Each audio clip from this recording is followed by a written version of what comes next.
Hello everyone, this is Nilesh Kumar. Welcome to my channel English Attack with Nilesh Kumar once again. So before starting our today's topic, I would say if you have not subscribed my channel yet, then please subscribe it now by pressing the red button and bell icon. So let's start our today's topic now. Class 8 Chapter 2 Television as God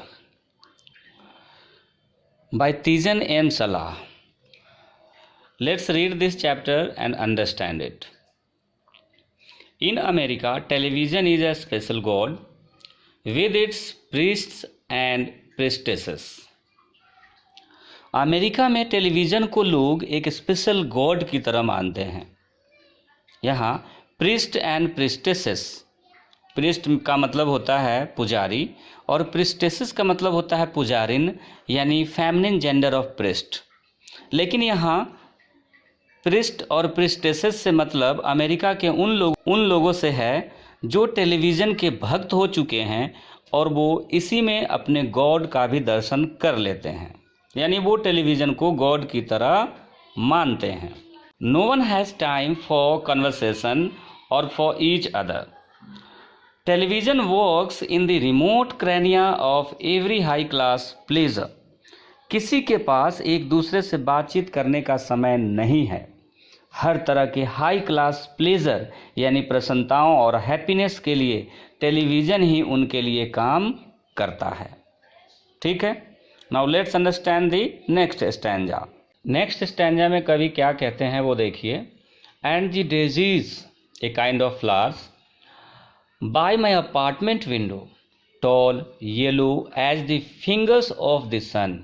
कवि कहते हैं कि मेरे apartment window पर कुछ daisies flowers रखे हुए हैं जो लंबे और येलो थे, लेकिन सूरज की किरणों ने उनको मुरझा दिया है, यानी due to sun rays the flowers have withered. ठीक है, मतलब कवि यहाँ ये कहना चाहते हैं कि लोग टेलीविज़न देखने में इतना बिजी होते हैं कि उनके अपार्टमेंट विंडो पर रखे हुए फूल भी मुरझा जाते हैं बिना अच्छी देख रेख के और एंड विदाउट वाटर. ठीक है. Why are they so sad from neglect? They perhaps lost the competition. Television has trapped everyone in its shrine. ठीक है, अब आइए इसको समझते हैं. ठीक है, नेग्लेक्ट का मतलब होता है नज़रअंदाज कर देना. तो कवि ये कहते हैं कि वे इतना उदास क्यों हैं, वे इतना उदास नेग्लेक्ट कर देने से क्यों हैं. शायद वे अपने कंपटीशन खो चुके हैं. श्राइन का मतलब होता है मंदिर, यानी ए प्लेस ऑफ वर्शिप. तो कवि कहते हैं कि टेलीविज़न ने सबको अपनी श्राइन में ट्रैप कर लिया है. ट्रैप कर लिया है यानी एक जाल की तरह सबको फंसा लिया है.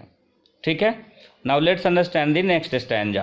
And the mother wonder why their kids are doing poorly in school and their grammar is as good as chimpanzees. और मदर्स को बहुत ही आश्चर्य होता है जब उनके बच्चे स्कूल में अच्छा परफॉर्म नहीं करते हैं तो, और उनकी ग्रामर तो चिंपैंजीज यानी बहुत ही खराब होती है. End of course television is a special God and gods have their sacred abode.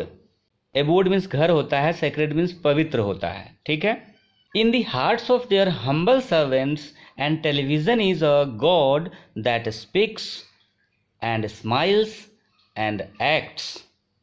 ठीक है, आगे कवि ये कहते हैं कि of course टेलीविज़न एक स्पेशल गॉड है.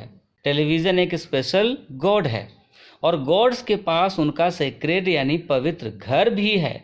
और वे घर कहाँ होते हैं? वे होते हैं और वे घर कहाँ होते हैं? वे घर होते हैं उनके हम्बल सर्वेंट्स के दिलों में. ठीक है, यहाँ हम्बल सर्वेंट्स कवि ने लोगों के लिए, अमेरिका के जो लोग हैं उनके लिए यूज़ किया है, जो कि टेलीविज़न के बिना नहीं रह सकते. ठीक है, now let's understand the last stanza. And emotions are fortified as starch to iron clothes. ठीक है, एंड टेलीविज़न एक ऐसा गॉड है जो बोलता है, मुस्कुराता है, and even acts.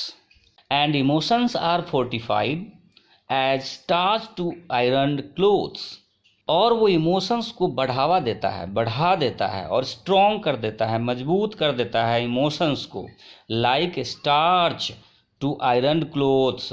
Means starch का मतलब होता है a substance that is used for making clothes. ठीक है। And the truth of the world is accessed through the superficial words of the interpreters.